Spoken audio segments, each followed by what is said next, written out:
Hola chicos, ¿qué tal? Sean bienvenidos para más una clase de español. Vamos a terminar hoy entonces los pronombres posesivos, interrogativos y exclamativos, ¿vale? A ver entonces, chicos, ah, os pronombres possessivos. Então, pessoal, vocês podem estar olhando e falar assim: que louca, como assim? Nós já estudamos os possessivos. Isso! Nós estudamos os possessivos, ou seja, que funcionam como determinantes, ou seja, eles acompanham substantivos, tá? Agora, quando eu hablo los pronombres pueden sustituir un nombre, ¿vale? Por eso del nombre, pronombre. Meu Deus, ficou tudo nombre. Tá, outra coisa. Em los possessivos, eu tenho duas formas. Las tônicas, que são, né, iguais a essas, e las átonas. Quando que eu utilizo as átonas? Antes dos determinantes. Então, por lo tanto, mi botecha, botecha mia. Não era assim? Agora, o que acontece aqui? Eu só vou ter, ó, mio, mia, mios e mias, né? Que também vão variar em gênero e número. Vale? Isso aqui, ó, possuidor, coisa possuída. O que quer dizer? Primeira, segunda, terceira persona dele, singular. Primeira, segunda e terceira persona dele, plural. Então, chicos, atenção. Numa oração, num enunciado discursivo, principalmente quando nós vamos executar aquela troca, né? Ah, que nem a UFSC costuma fazer. Se eu trocar aqui o pronome de terceira pessoa, que são todos esses daqui, ó, pelos de segunda pessoa, que são todos esses daqui. E como nós já vimos, vão influenciar na forma de tratamento, na situação de comunicação. Então, terceira pessoa formal, segunda pessoa informal. Mais comumente, né? Tipo, se eu tiver aí falando com um espanhol peninsular, Europa, tal. Se eu não tiver destinando ali o caso do vos, vocear, tal. Vamos esquecer essa parte. Então, vamos ali del tu e os te. Vale? Então, o que acontece aqui? Se tiver pronome possessivo ou até los possessivos, né? Que são os determinantes, eu também vou ter que fazer essa troca. Se tiver na terceira, ó, vai ser suios, suias, suios e suias, dependendo do gênero e número ao qual estará fazendo referência. Se for, né, tu, então eu vou trocar tuio, tuia, tuios e tuias, aqui trocando também conforme a referência. Então, isso tem que prestar muita atenção. Chicos, os pronombres também são núcleos frasales. Então, ou seja, eu posso, como eu tenho essa função de substituição, né? Eles funcionam como a palavra principal da frase. Por quê? Porque eles estão indicando aquilo que é de posse, tipo meu ou do outro, tá? Vocês vão ver que é bem parecido com o português. Só que o que acontece? No português, nós não temos, por exemplo, aquela forma átona. Então, isso gera confusão em quem está aprendendo o espanhol. Então, aqui, ó, por exemplo, já hablé, que se diferencia de los determinantes, porque señalan o sustituyen al nombre y son núcleos de la frase nominal. Entonces, las formas tónicas del determinante coincidem com las pronominales, né? Então, aqui, ó, com os pronomes, tá? Então, por exemplo, es tuyo este bolígrafo? Então, aqui, claro, ó, se eu fosse perguntar, por exemplo, qual é a forma de tratamento nessa oração aqui? Ai, não sei, claro que sabe. Se você tá usando o tu, né? No caso, o que acontece? Eu tô me referindo com intimidade. Agora aqui não, ó. É suya la mochila que está em cima da cama. Então aqui, ó.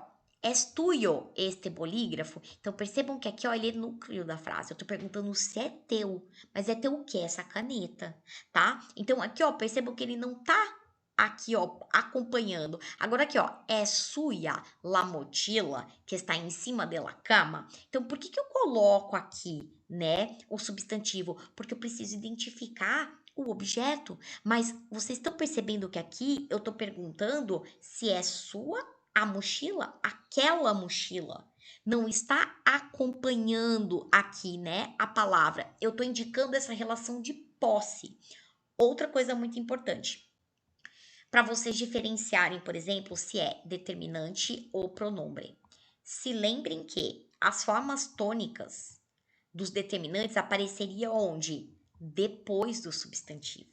Então, mochila suya, bolígrafo tuyo. Agora aqui percebam, ó, que os pronombres, eles aparecem antes, justamente por quê? Para indicar esse núcleo frasal. Então, olha a técnica para vocês diferenciarem uma coisa da outra. Aí, óbvio, né? Quando aparecer algum determinante com a determinante, não vai ter que ser determinante, né? Com valor possessivo, vai ser na forma átona. Mi, tu, su, né? Por quê? Porque daí ele vai aparecer antes desse substantivo aqui. Para comprovar isso, olha só. O DESC 2018, o ano passado, vestibular de inverno. Olha a pergunta. Claro que tinha um texto antes, né? Marque la proposición correcta a respeito de mim, né? Linha 1. Então, o que que acontece aqui? Tinha o texto, então eles marcam lá a linha, porque é onde você vai analisar.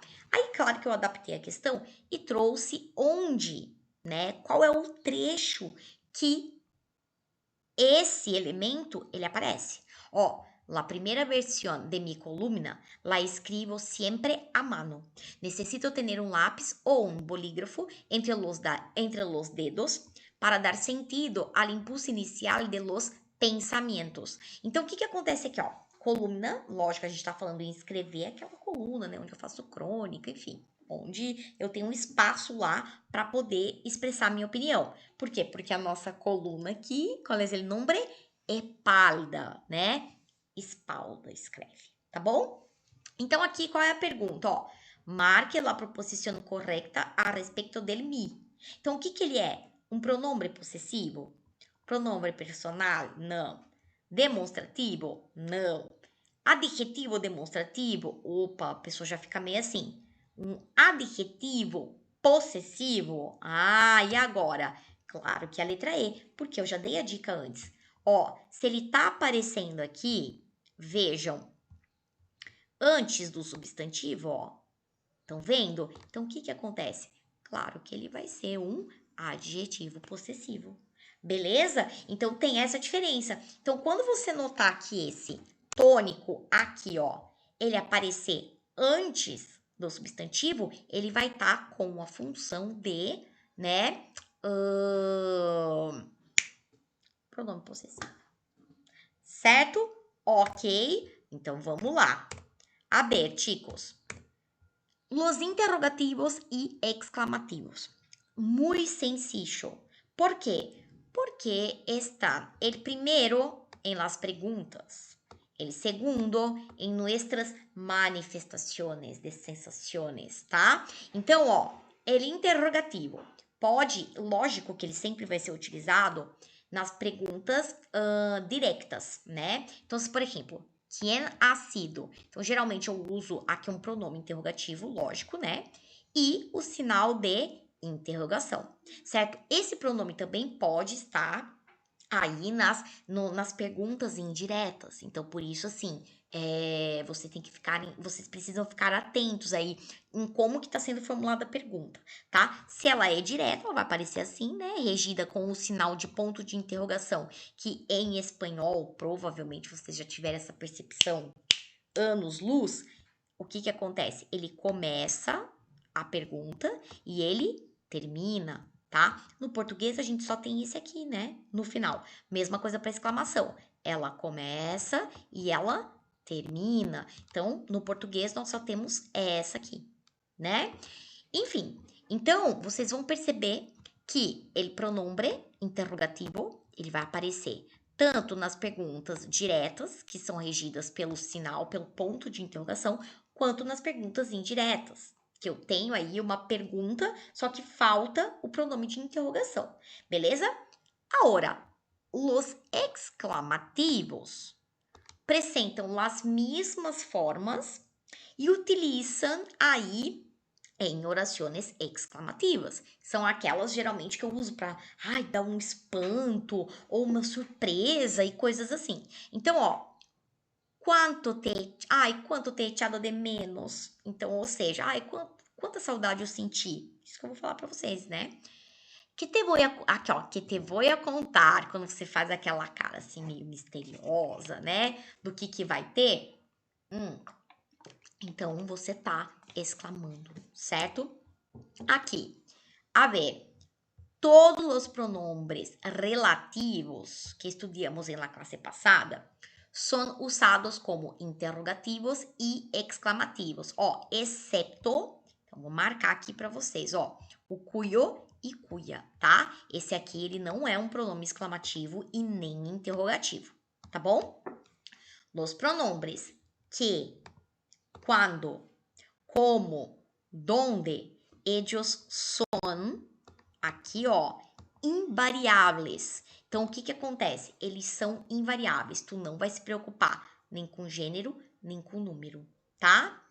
Los pronombres quales, quién, quiénes son variáveis. Vocês viram aqui, ó, tanto, né, em gênero quanto em número. Beleza? Bien, uso de los pronombres interrogativos. Então, o que? Se pode usar para perguntas sobre pessoas ou coisas. Então, ¿qué haces los domingos? Né? Quem ou quienes se podem utilizar para perguntar sobre pessoas, o que é o que a gente mais usa, né, gente? Então, quem quer um helado? Eu quero. Quanto e quanta oferece o quê? Quantidade. Então, quantos hijos tiene? Vale? O qual e o quales, né? Ali a tua variabilidade, perguntar sobre objetos ou personas. Então, temos vários tipos de pastel. Qual te gusta mais? Então, aqui, ó, sobre coisas, objetos ou sobre pessoas também, tá? As orações interrogativas indiretas, que eu falei anteriormente, tá? São aquelas que em la escrita não empieza e não termina com os signos de interrogação. Então, foi o que eu falei anteriormente, ó. Dime por que me miras assim. No me preguntes, onde estão as chaves? Então, se eu fosse transformar isso aqui numa pergunta direta, onde estão as chaves? Eu ia usar o ponto de interrogação. Aqui não, ó, aqui eu sei que ele tá querendo saber, né? Mas eu já falei, olha, nem me pergunta porque eu não sei. Então, ou seja, eu já tô evitando a pergunta, por isso, indireta. Beleza?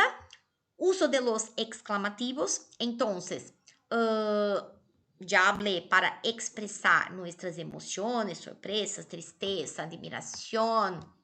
O sea, que calor. Entonces, el hablante tiene mucho calor, está muy caliente. Que caça, hein? Então, eu tô naquela admiração, né? Eu entro, oh, meu Deus. Quantos livros tienes? Também, né? Tô ali, besta com a quantidade de livros que encontrei. E aqui, los ejercicios, ¿vale? Del pronombre interrogativo, possessivo e exclamativo. Lista no estudos, vai estar provavelmente, gente, como aula 14, tá? Pronombre, aula 15, né? Desculpa. Aula 15, pronombres possessivos, interrogativos e exclamativos. ¿Vale? Entonces, chicos, besos. Hasta la próxima clase. Aqui uma correção é a Y, tá? É o Y aqui, não o E. Só se fosse interrogativos aqui seria o E. Ó, já tivemos uma explicação. E hasta la próxima semana. Besos, besos.